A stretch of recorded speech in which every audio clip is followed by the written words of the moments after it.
Imagine you're about to graduate from the Streamer University, and suddenly, you're in ancient China acting like you were the best member of the Bop House. Hence the manhwa we have bought for you today. So with a cone of binginchling in your hand, let's begin our recap. At the campus, someone whispers that this is Scarlet.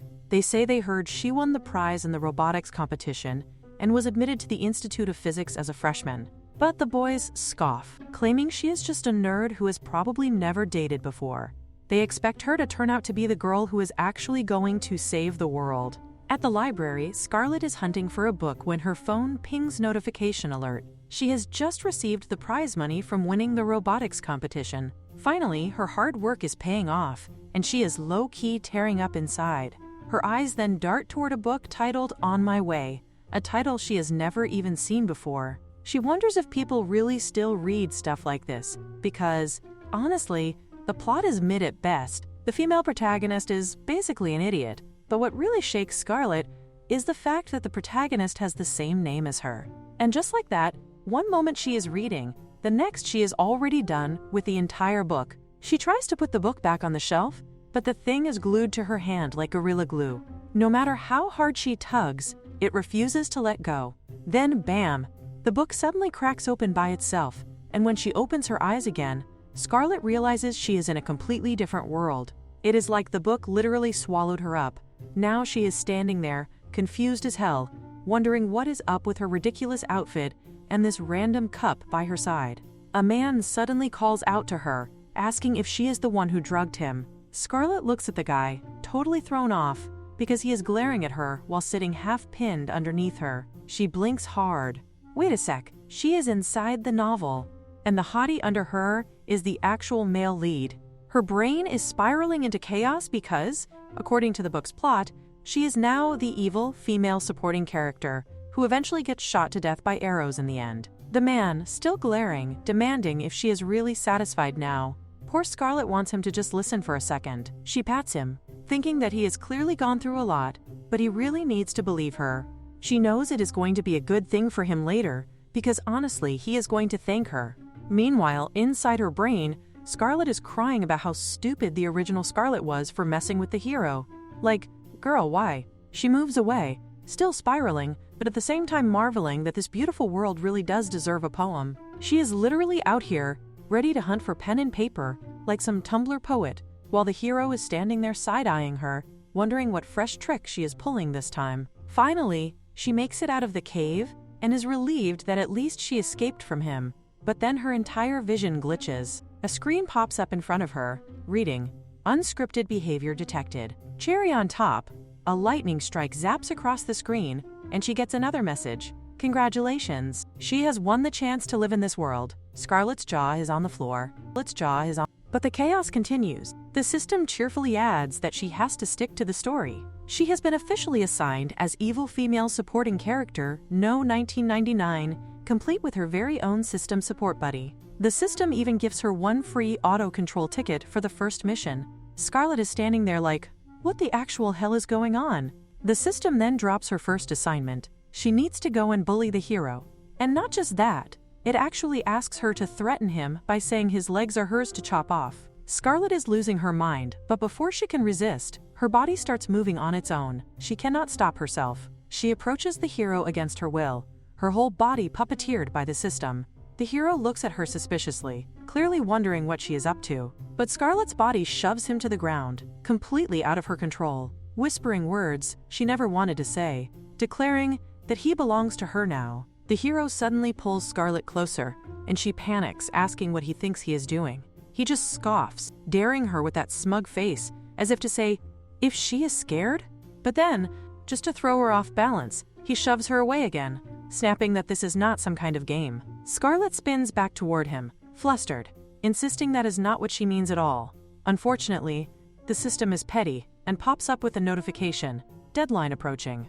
Mission bully the hero. Scarlet is like, ugh, fine, let's just get this over with before she gets insta-punished. So she charges back toward him, grabs him, and pins him to the wall like she's cosplaying some Wattpad bad girl. Her mouth runs on autopilot as she declares that he is nothing more than the Marquise's poor, distant relative, always begging at people's feet. She insists she is kind enough to give him a way out instead of wasting his life pretending to be some scholarly prince with his pretentious studying and tedious books. Leo, eyebrow twitching, questions whether she is just flexing her superiority. Scarlet, still possessed by the system, squeezes his waist and doubles down, pointing out that, to be precise, she actually finds his waist and his legs really attractive. So maybe instead of acting like a bookworm, he should try doing some physical work for her. Leo snaps back, asking how she can possibly judge that his legs are pleasing when she has never even tested them out. He coolly offers that if she really wants to, she is welcome to give them a try. This absolutely makes Scarlet retreat in horror, because what physical try is this man even implying? Girl, help. Before she can spiral further, the screen dings in front of her eyes. Mission complete. Scarlet literally claps in excitement, blurting out a happy, "Yes!" Hearing her shameless little celebration, Leo is beyond pissed. He storms off, muttering curses under his breath, completely scandalized that she dared to toy with him like that. The system screen calmly updates her with more tea. The hero's destiny is set. Please focus on her own role. Scarlet groans, realizing she needs to find her way down the mountain. There is apparently only one path, and she has to take it before dark unless she wants trouble. Suddenly, something zooms at her and yells, "Don't ignore him!" She instinctively catches the little blur and finds herself holding a tiny creature. It looks like a cute hamster, puffed up with attitude, shouting at her to treat him with respect, because he is actually the great system. Scarlet stares at him, thinking, hold up, is this a talking hamster or some kind of Build-A-Bear toy with an attitude problem? The hamster kicks his tiny feet, shrieking for her to let go, but Scarlet absent-mindedly tucks him away, thinking the world is already going off the rails and she should just keep moving.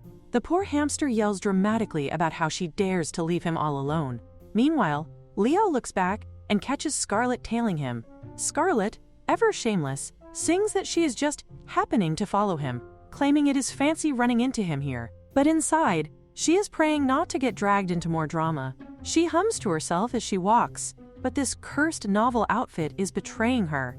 The stupid dress is so bulky and annoying that she almost trips flat on her face. Just as she is about to eat dirt, Leo's hand shoots out and grabs her wrist, steadying her. Instead of saving her like a cliché rom-com moment, they both end up tumbling down the mountain together.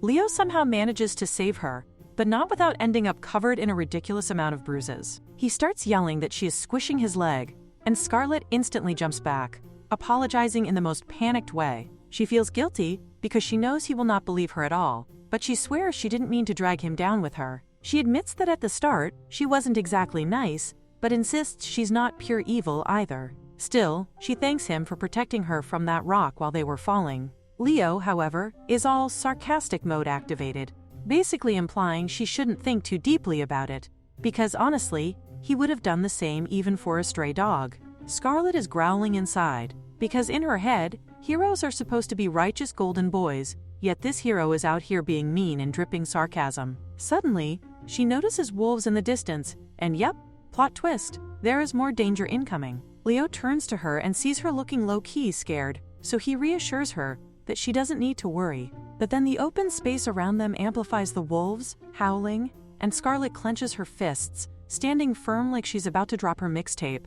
If those wolves dare come closer, she is ready to show them who the real boss is. When Leo asks how, Scarlet confidently declares, totally dead serious, that she is obviously going to handle it by eating them. Poor Leo is left completely speechless, while Scarlet thinks this was actually a pretty good one-liner. Now the scene cuts to Leo panting, still battered and bruised, while Scarlet assures him that she is going to be gentle. But the man is still in pain, like really he's a walking bruise factory. Meanwhile, her hamster system lashes out that Leo is a conservative man, so she really needs to go easy on him. Scarlet, however, just waves it off, because why should she care? She is on a mission, and once she's out of here, she's going to do her own thing. Besides, Leo is the main hero. He is destined to gather his heroines like Pokemon badges, while she is just the self-aware evil character. There is absolutely nothing going to happen between them. She knows there is no way he's going to ditch his heroine squad and suddenly take interest in her. But the hamster is already cackling in the corner, convinced that Scarlet is 100% going to eat those words later. Scarlet is carefully putting a bandage on him when she notices that Leo isn't saying anything at all. He stays completely silent, but the truth is he's still bleeding. and the wound on his right leg already looks infected. If she doesn't treat him properly, it's definitely gonna leave a scar. She sighs and decides that she is going to step out to get something so they can make a fire, because obviously, they are going to have to spend the night here. Leo suddenly asks her not to go, his voice weak but still stubborn. Scarlet turns all squishy inside, half teasing herself like, oh wow, is he actually going to miss her? But then he gives this little sigh that makes it obvious he knows exactly what she's talking about. She reassures him that she's going to be fine, because there's no way she is going to let him die on her watch. Leo is stunned, blinking at her, because she feels different, somehow less evil side character, and more unexpectedly wholesome. But of course, Scarlet isn't doing all this because of some cheesy romance route. Nah, she is very clear in her head that the only reason she is helping is because if the hero dies, her mission fails, and then she won't be able to escape this stupid world. She sniffles dramatically, complaining to herself that being the female supporting character is seriously the hardest grind ever. Right on cue, the system pops up again. Scarlet really doesn't want to deal with it right now. Like, hello, can't it see the guy is injured? But the system cheerfully congratulates her. It says Leo has gotten his leg broke, and as a reward for completing this stage, she is going to receive grandma reading glasses. Scarlet is fuming. She's like, why on earth is this the prize? Then the hamster system avatar shows up, saying that he always knew he had a good eye for people, and that she should accept such a great reward with humility. Scarlet just scoffs, because whoever designed this hamster clearly thinks being lame is a personality trait.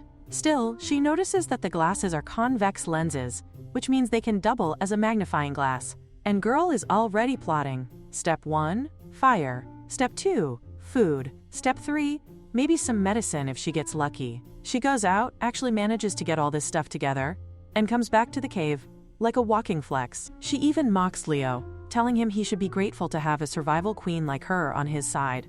But then Scarlet is caught completely off guard. When she looks at him closely, it seems like he fainted from a fever. Her heart skips a beat, and just as Leo opens his eyes, the first thing he sees is Scarlet leaning close, her head pressed near him, as if she's been watching over him this whole time. She checks that his fever has really gotten a lot higher, so it is better if he eats something. Actually, she was leaning close because she was just checking his fever. Leo clears his throat, insisting that he does not need it, but she still puts something in his mouth. After eating this, he asks her what sort of refreshment it is. She knows that it tastes like crispy chicken, so she is going to give him more. She presents him the so-called nuggets, but upon seeing this, Leo completely loses his composure and starts shouting at her, demanding what the hell she has done. Later, the two of them are sleeping. Scarlet is the first one to open her eyes, and she cannot believe that she has fallen asleep on his shoulder. No wonder all the beauties throw themselves at him. Later on in the story, he remains really attractive, and she is deeply jealous that he has such great eyelashes. Before she can even reach out to touch his eyelashes, Leo grabs her hand. With a poker face, she lies, claiming she was only noticing some junk in his eye. Later, Scarlet asks him why he is just standing there. He has been ignoring her since she brought up the matter of junk in his eye, and she guesses it is not easy for him to keep up his perfect image. They are still out in the wilderness, and they ought to head south to get back to town. Tree rings are wider on the side facing south, and through this she wonders if he is using tree rings as a compass. She herself has no idea which way to go, so she guesses she will just have to follow him. She wants to get off this mountain already and see more of the world. She sticks her tongue out at him, questioning why he acts so good to others while being such a jerk to her, even when she saved his life. Leo then tells her to get on the cart, since this man is going to take them to the town with him. Her mood changes like the weather, and she starts to thank him for giving them a ride. As she is about to get on the carriage, she trips, but like any scene from a drama, Leo grabs her. The carriage man remarks that married couples should not drag their fights out for too long, and he even tells Leo to take the initiative. Scarlet jumps back and shouts that they are really not in this kind of relationship. Leo then reminds her that when they reach the town, she had better ask a trustworthy friend to accompany her home, and she had better say to them that she has spent the night at that friend's house, because he is not willing to blow her cover. At some distance, someone asks Edward if it is true that his fiancée has spent the entire night out alone. They say she is really a country bumpkin, a waste of space. Scarlet is having genuine fun hearing all of this gossip, but Edward declares that a duke's son like him is never going to marry a country bumpkin like Scarlet. As for marrying him, it is not something that could happen even in her wildest dreams. The shopkeepers laugh that For the Lord to even say such nasty things, Scarlet must have been getting on his nerves really badly. Edward scoffs that he only helped her a little, but she stopped this moment to corner him near the toilet, which he calls absolutely outrageous compared to his sister. One of the shopkeepers tries to nudge him to hush, but it is already too late. Scarlet asks Edward if he is having a fun time. He is left all awkward while she says that she is going, and he can continue with his gossip. Edward mutters to himself, wondering why he is even ashamed, since after all, it is true. He goes and commands her to stop right there. Scarlet runs to him and asks, "What is the matter?" He leans closer to her, wanting to know where she actually stands. Scarlet knows that the real Scarlet was always smug and nasty toward everyone else, but when it came to Edward, she had truly carved out her heart. Yet, this so-called nobleman has gone so far as to humiliate her in public. Leo finally come in between, telling Edward to watch himself. He mocked that if he put as much effort into his studies, he would surely ace the imperial examination. This time around, Edward grits his teeth, but someone chuckles there, and he scoffs to Leo that his side is nothing more than dirt peasants too. He is about to shove Scarlet, saying some nasty things, but Leo grabs her hand. Edward shouts at Leo to let go of that hand, and demands how he dares to try something like this when he himself has not yet passed the examination. He insists that he has never done anything wrong, so Scarlet should not be siding with Leo. Scarlet tells Edward that she does hate that there was once a time when she admired him. Edward glances and scoffs, asking how she dares to speak like this in public, and if she has no shame at all. She acts all dramatic, saying that he was the one who helped her learn about the country, and that he was once famous for so many great talents. She was really drawn to him, thinking he was a great gentleman. Edward says to her that actually, he understands she is not used to the life of the city, so he is going to let go of all that stuff. But she adds that now, thinking about it, she must have gone blind, because even the stupidest one would feel ashamed for speaking ill of others behind their backs, yet Edward has not shown even a shred of shame. Instead, he continues weaving absurd excuses with his forked tongue. He may mock Leo for his low societal status, but from where she stands, Leo is 1,000 times better than the shameless hypocrite before her. Edward flares with anger, making it clear that he is not willing to bear the shame that she has caused him. She mentions that she also does not regret her actions, so he can do his worst. And just like that, the hypocrite Edward takes his leave. Leo slams her hand away, pointing out that if she is trying to use him as bait for Edward, she has missed the mark. Scarlet starts shouting that if he really thinks she said all that out of spite, he's being petty. In reality, she does think he is much better than that Edward. She nudges him, telling him he needs to give himself some credit.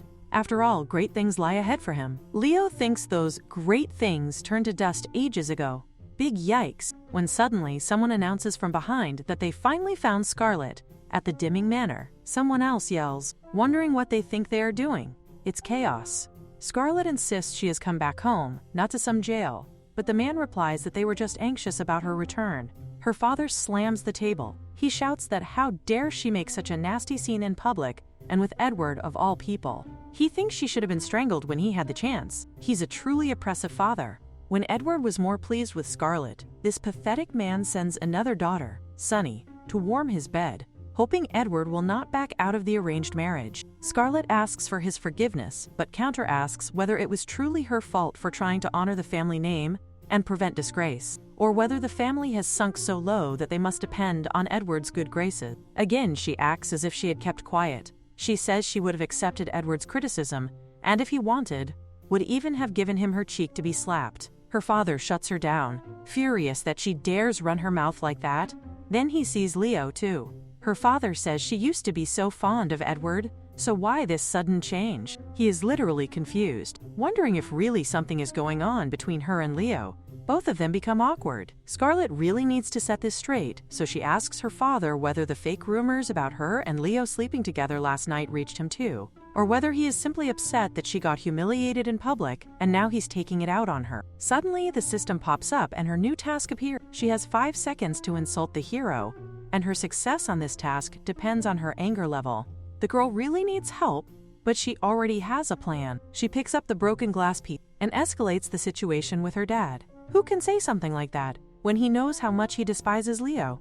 If he doesn't believe her, she threatens to kill herself. Her father shouts that what the heck she is trying to do. Leo scoffs internally, so really he has now seen her true colors. all that nice behavior was a lie. She explains to her father that the real reason she couldn't return home last night is that she fell into Leo's evil scheme to scare her. He then abducted her and threatened her, and she only managed to get to safety because some passing hunters rescued her.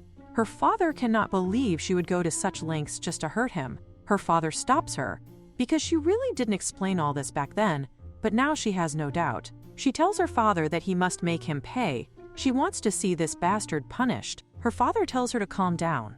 Actually, he already interrogated her driver the moment she went missing. The Marquis notes that, judging by her attitude toward Leo, it seems they haven't been fooling around yet. But he can't possibly let it be known that the respectable daughter of a Marquis would do something as disgraceful as abducting a man, so he decides it's better to make Leo the scapegoat. Basically, he knew all along, so Scarlet just got caught in her own little act. The girl is dying of shame, like, rip, because it turns out the servants and the driver who helped pack Leo off to the mountains yesterday were all Marquis men. The Marquis must have been onto them for a while, framing Leo on purpose. Scarlet at least clears the Marquis suspicions about their relationship. What he can't figure out is whether she did all this intentionally or if she's simply being her true chaotic self. So he orders that Leo will be flogged 20 times. Scarlet freaks out because Leo is already injured, and if he gets that punishment, he's basically done for. She's crying oceans, literal flood warning, because this godforsaken system is out here ruining people. She steps forward, making Leo wonder if she actually did all that to protect him. Just then, the dummy rushes in. It's Sunny, and yes, she's the hero's crush, the one totally out of his league. She's sunshine wrapped in human form. Way too cute. Sunny asks if Scarlet has been found, and where she is. Once she sees Scarlet, she says that now she's back, she'll tell the men to stop searching. No wonder her sudden disappearance became the talk of the town overnight. In ancient times, nothing juicier than a missing highborn lady. Sunny starts trembling, asking if she did something to make Scarlet angry, but oops, she's a softie. She goes and wipes Sunny tears, saying she doesn't want to see that sad face because she really hates it. Then Scarlet declares that she will not allow her father to punish Leo because what would people say about her? So she refuses to let it happen. For a second, Sunny thought Scarlet had changed, but nope, she's still her old self. Her father, however, is definitely going to be mad at her for that rebellious tone. To ease his anger, Sunny does the classic butter-up routine, serving him some nice tea, telling him he must be exhausted after such a busy day. She coaxes him, asking him to let Leo go. And thanks to Sunny's sweet mouth, the Marquis decides to call off the punishment this time. He just tells Scarlet to bring some family honor with the poetry contest next month. Meanwhile, Scarlet teases Leo, saying he's got quite the catch. Leo scoffs, acting tough, but Scarlet bets he's gonna bawl his eyes out once Sunny gets married someday. The Marquis cuts in, saying regardless of all that, Scarlet is still a good match for Edward. So in a few days, she better go to his place, apologize properly, and prepare herself for that. Scarlet sighs because it is way too obvious that the Marquis is trying to cash in on a martial tie with Edward's family. She really needs to find a way out of this cringe situation. Sunny suddenly calls out to Scarlet, asking if she is even hearing anything at all. Sunny adds that Leo told her the two of them lost their footing and literally tumbled off a cliff. Scarlet wasn't even aware of this at first, but Sunny is already on it. She has called a doctor to check Leo's leg. Sunny is escorting Leo to his room when Sunny asks Scarlet if she also wants a doctor. Seeing Leo's face pouty and tight, Scarlet wonders what has his panties in a twist this time. She finally realizes that he is just angry because she is low-key coming between him and Sunny's alone time. Scarlet starts to throw a thumbs up at Sunny, trying to signal that she is all good. But once again, she needs to make sure her father continues to think that she hates Leo. So she scoffs and acts all extra, saying that unlike somebody, she is not some pathetic sissy, and Sunny can go take Leo to the doctor. After she leaves, Sunny assures Leo that Scarlet is just like that, and she is simply trying her best so they can finally get their air cleared. Leo then asks if Scarlet used to bully Sunny too, but Sunny gets it. Scarlet should have been brought up in comfort and luxury like Sunny was. It was her birthright to study the 4 arts from childhood too, but she never got the chance to learn anything, and her relationship with their parents is strained at best. That is why, at the very least, Sunny really wants to treat her well. Leo knows that after Scarlet went missing, Sunny was the only one who actually looked after her. Sunny even mentions that she was truly worried about her sister and wanted to find her as soon as possible, but it turns out she only got Scarlet into more trouble instead. Leo thanks Sunny for the wheelchair. She tries to stop him, but he rolls away anyway. Sunny notices that he is glaring at her, so she just mutters in her head, like, okay bro, take care. All panicked and slightly dramatic, Leo moves the wheelchair along and sees Scarlet again, wondering what she is plotting now. He sees that she looks kind of hurt and scoffs, because just a moment ago she was mocking him and acting tough as usual. Scarlet herself wonders how she even scraped her elbow and figures she should check her room for some medicine. She heads to the fragrant chambers but is low-key shook because she doesn't see any servants there at all. Something feels seriously sus. Out of nowhere, someone tries to slap her, but Scarlet instantly catches the hand like a pro.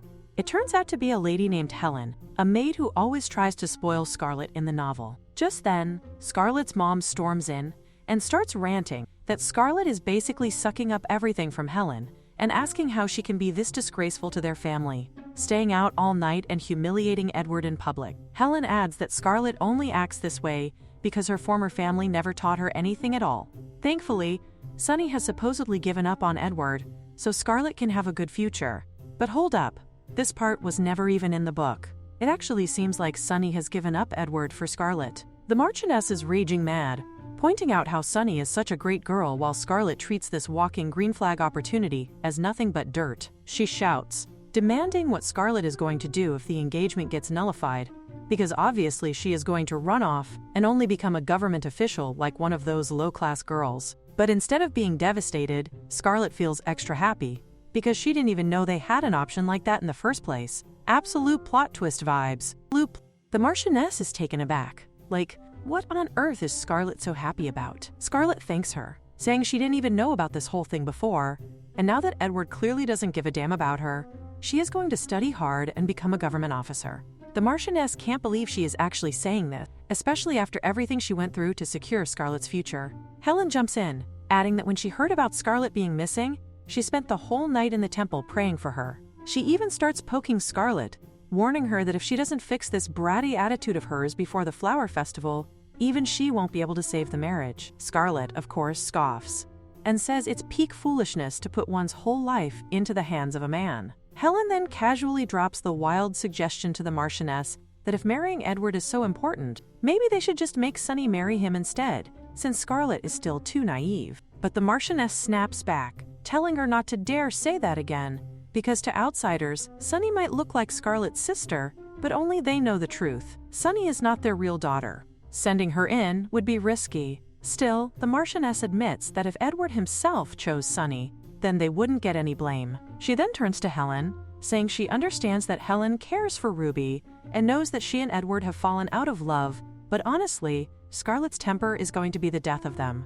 They're also struggling to find anyone else willing to marry her, and that alone makes the situation 10 times worse. Helen starts thinking that maybe she herself needs to do something about Scarlet. Meanwhile, Scarlet is busy rummaging around, trying to find something. The hamster pipes up, asking what exactly she's even looking for. Scarlet says, duh. Of course she's looking for some medicine. She remembers how the Marquis used to spoil Scarlet after all that mistreatment, but now that she's actually here, she realizes that no one really cares for her, not even her mother. She goes on a mini rant about how much she cares about Scarlet, but her so-called mother didn't even bother to check the injury she got. The hamster asks her why she's talking about Scarlet in the third person, because hello, she is Scarlet. Scarlet, confused, is like, what memories she is even talking about? Turns out, the little hamster totally forgot to transfer the memories. After taking a solid beating, he admits he'll transfer them to her right now. Then we see a scene of someone telling young Scarlet that from now on, she is Ruby, and that the Marquis and the Marchioness are her real parents. They are nobles from the city, and she's going to have a better life with them. Scarlet runs to her, but the Marchioness just looks at her with pure disgust. Scarlet insists it's not dirty at all, it's literally just some mud. Another memory scene rolls in, showing how after 3 days of hard work, Scarlet made a painting for the Marquis to show him. She runs to him all excited, but all she hears from him is that she has no etiquette at all, and it would have been better if they had never brought her back, because to them, Sunny is the only daughter they ever needed. Hearing all this, Scarlet starts to spiral into madness. From that day on, she begins doing reckless things to make their lives miserable, because in her twisted little logic, that's the only way they'll notice her. But deep down, all she truly wanted was their love. When Scarlet opens her eyes in the present, she wonders why she is crying. And cherry on top, Leo walks in and catches her crying. Peak embarrassing moment unlocked. Sev comes strolling in and tells Leo that apparently even someone like Scarlet can cry sometimes. He notes that they haven't seen a single servant in Scarlet's room, probably because those slackers know there's no point in serving her. Sev goes on with his commentary, saying that Scarlet once lost her temper about this very issue, but then got scolded by the Marchioness for being too harsh on the servants. That's why, in Sev's words, the servants now just walk all over her. Leo, keeping his composure, asks Sev to fetch a doctor. Sev, however, reminds him that Sunny already sent the doctor away because she heard there was no need for one. He wonders aloud why Leo is suddenly asking for a doctor. Meanwhile, Leo is trapped in his thoughts, remembering Sunny's words about how Scarlet never had a good relationship with her family, which was why Sunny always wanted to treat her well. Leo, deep down, feels like people in this place are all shady two-faced tricksters who always have some scheme going on. He gets up and starts to leave, but Sev stops him with a question, asking where he is going. Leo, holding a small vial of medicine in his hand, mutters that he needs to go check something. At that same moment, the hamster is piecing things together, realizing why Scarlet was crying earlier. He mutters in disbelief that isn't Scarlet a little too old to be bawling like a crybaby? Scarlet, annoyed, starts pinching his cheeks hard, trying to show him what real crying looks like. The hamster, now regretting every life choice that led to this moment, realizes that Scarlet's tears aren't some childish stunt, but a genuine overflow of raw emotions. He starts thinking that something about all this feels really off. He recalls how the one time Scarlet scolded a nasty servant, malicious rumors immediately began circulating that she was hot-tempered and cruel. That was the exact moment Scarlet's bad reputation began snowballing. The hamster, squished in Scarlet's grip, asks her if that is the reason she feels so sad. Scarlet lets out a long sigh and admits that compared to the other grand estates in the capital, Dinhuan Manor is small and insignificant, yet any incident involving her somehow becomes the hot tea of the town. The hamster wonders if Scarlet suspects that someone might be plotting against her. The novel she remembers didn't go into detail on this point, but it's clear that for Scarlet to survive, she needs to dig to the bottom of this mess. Scarlet then squeezes the hamster again, accusing him of being the one who is supposed to know everything. But the hamster, acting like a stubborn little gremlin, refuses to say anything. Scarlet pushes him aside in annoyance, just as someone comes knocking at her door. She turns, startled, and sees that it's Leo. He walks in, calm and grounded, and takes her hand. Scarlet stares at him, demanding to know what he is doing here. But Leo simply exposes the truth that she has been hiding her injury all this time, which makes her, in his eyes, quite a hero. Scarlet, suddenly flustered and defensive, panics. She tries to cover up, snapping that only a sissy like him would need a doctor, while a mere scratch like hers is definitely going to heal by itself. Leo, unfazed, remarks that in that case, it seems he doesn't need the medicine in his hand after all. Seeing this, Scarlet's attitude cracks, and she instantly tries to snatch the medicine away from him. Leo smirks to himself because he knew it all along. Scarlet is all bark but no bite, and watching her scramble for the medicine just confirms it. Scarlet lashes out, accusing him of trying to weaponize his hide against her. He simply shrugs, reminding her that she herself insisted a mere scratch like this won't hurt her. He leans in, teasing that if she isn't tough anymore, then her heart is beating way too fast. But then, deliberately pragmatic, he sets the medicine down for her and points out, with that little savage grin of his, that she shouldn't forget to use it on her face too, since her cheeks are as red as a monkey's butt. That line really gets under her skin. Scarlet snaps and yanks at him, furious that he dares make a mockery of her. On cue, someone arrives at the room. Seeing the two of them so close, Willow immediately flusters and blurts out an apology for intruding, promising to make sure no one else barges in while the door is open. Scarlet rushes to clear up the misunderstanding, huffing and trying to regain control of the scene, while Leo only smiles and suggests, calm, annoyingly smug, that she should finish applying the medicine and he will take his leave. Scarlet puffs at that, and Willow steps in, fussing over Scarlet as she applies the ointment and clearly thinking Scarlet might be low-key into Leo. Willow even half jokes that she could do worse than Leo and that there's nothing wrong with needing a little physical comfort. She imagines sending Leo off with his pockets full and his eyes satisfied when she's finished. Scarlet immediately shushes Willow, insisting she keep it down because any loud talk will only stir up trouble for her.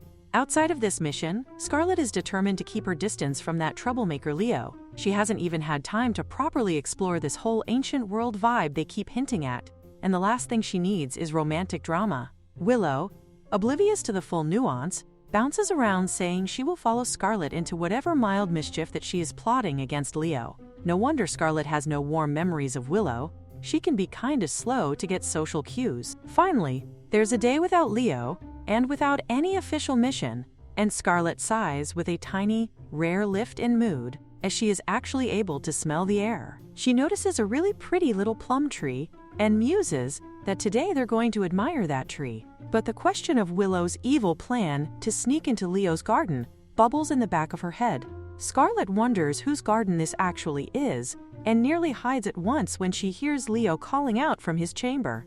The call seems to drag forever and he still isn't leaving, which makes Scarlet's legs go numb from all the waiting. Her eyes snap to him when she sees he has taken off his robe. Chaos. Scarlet's stomach drops and her inner alarm screams that the stupid man is stripping in public, and if he notices her, she will be dead meat, surely. Leo is mid-shower, water running down like he's in some overdramatic shampoo commercial, when Scarlet clocks the fact that Hello Dude's rocking a full six-pack situation. He half turns, feeling the vibe of someone's eyes on him, but Scarlet dips behind cover faster than a cat hiding from a cucumber. She's relieved they didn't get caught, but still, girl knows they need to dip out of here ASAP. Then, oh no, the door creaks open. Scarlet's brain short-circuits thinking, okay, cool, he's gone. So she grabs Willow by the hand like they're in a heist movie and preps for escape. But nah, Leo whips out his verbal sword instead, throwing shade like, if he's supposedly already leaving, then maybe she enjoyed the view a little too much. He steps toward her, all smug, while Scarlet internally malfunctions. Her rebellious hands traders go rogue and pat his abs, like they've got a mind of their own. Scarlet's face is giving full sulk mode like, why the actual hell did her hands just do that? But Leo? Nah, homie ain't letting her get away that easy. He snags her by the wrist and leans in, dropping the warning that she better watch herself because, hello, he's a man with needs too. Scarlet goes nuclear level flustered, yeets whatever she can grab at him, and unlucky Leo takes a direct hit. Dude ends up with a big OL, wound on his head, adding insult to injury since he was already limping from that leg situation. Sev rushing in, looking like someone's about to play the tiniest violin, super sad that Leo is now a walking collection of injuries. Willow, of course, has no sympathy, muttering that it's Leo's own dumb fault for trying to flex his dirty pawns on Scarlet. Sev ain't buying it, clapping back that, excuse him, they were the ones who sneaked into Leo garden, and let's not forget that Scarlet was the one who straight up touched Leo first. Man even says he witnessed it with his own two eyes, like he's testifying in court. Scarlet waves her hand all calm like, trying to smooth the situation down. She's like, okay, chill, it evens out now. But Sev is still stressing over the magnolia brushes they went through major effort to snag. Like, what are they supposed to do about those priceless things now? Leo, meanwhile, hits Scarlet with a glare so sharp it could slice bread, basically demanding what she has to say in all this. Poor Scarlet can't even hold his gaze. It's that tragic look of a geek who just lost his action figure, or a fangirl whose signed CD got snapped in half. Finally, she admits it's her fault and promises to make it up to him somehow. Problem is, catching another rare brush like that? Yeah, not exactly an everyday target run. But Scarlet vows to keep an eye out regardless. Then she gets this light bulb idea. Sure, she can't replace his magnolia brushes, but maybe she's got something else she can offer. Leo, however, is side-eyeing hard, thinking what kind of wild truck she's planning to dump on him this time. Scarlet drags him along anyway, leading toward the kitchen like she's got a surprise cooking. But just as she's about to strut in, she freezes. Because, oh no, someone's talking smack. They're mocking how Scarlet supposedly wants to take the Imperial exam, daring to raise a hand against the Marchioness, and straight up saying she's more trouble than she's worth. That comment hits Scarlet like a slap.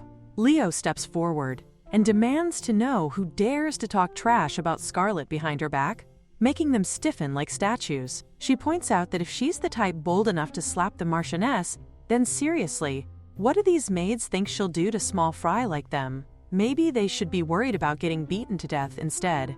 The maids instantly crumble into panic mode, begging for her forgiveness with voices trembling. But Scarlet? Nah, she's not feeling it. She sighs, tired of the whole pathetic performance, and snaps that people in ancient times were always kneeling just like this. Then she flicks her hand dismissively, commanding them to get their disgusting faces out of her sight. She says the butler will handle their punishment instead.